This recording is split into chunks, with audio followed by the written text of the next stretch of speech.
Après plus de 8 mois de travail en échange individuel avec chacun des artistes qui participent à cet événement, je ne me lasserai jamais de cette formidable émotion de voir les sculptures arriver, quel que soit le lieu d'exposition.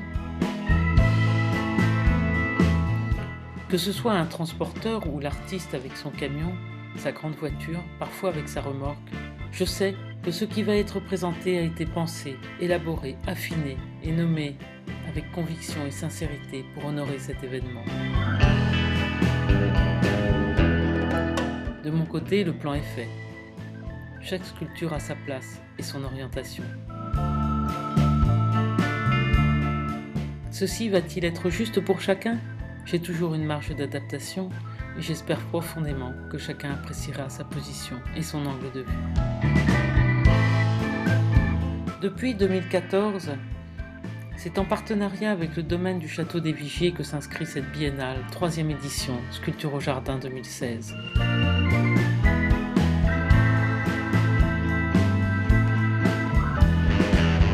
Cette année, j'ai invité 13 artistes, 5 femmes et 8 hommes.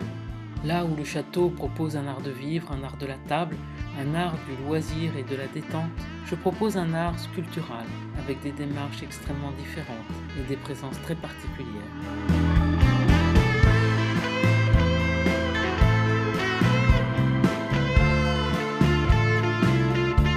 La sélection se fait toujours, et cela depuis 25 ans, par recommandation ou par rencontre.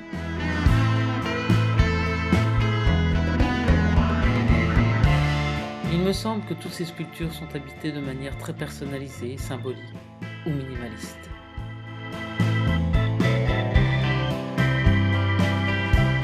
Celui ou celle qui vient s'y promener y rencontrera peut-être un réel coup de cœur qui viendra prendre place dans son propre jardin.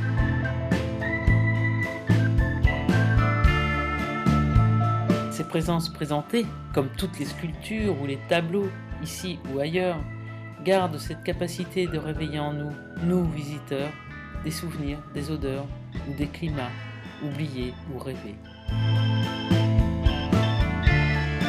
Dans cet endroit privilégié, au milieu des vignes et des étendues de golf, les visiteurs viennent dormir, dîner ou déjeuner, mais aussi simplement prendre un café ou un verre de vin.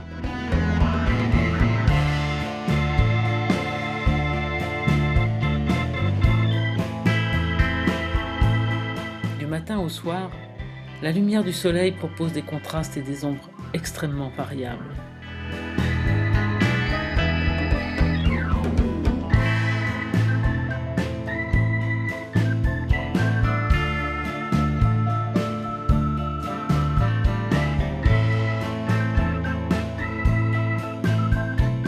Aussi, pour ceux qui traversent la Dordogne, en écho à cette exposition, 4 sculptures sont présentées dans le jardin de la Lanterne, à Sarlat, en partenariat avec la ville depuis 4 années.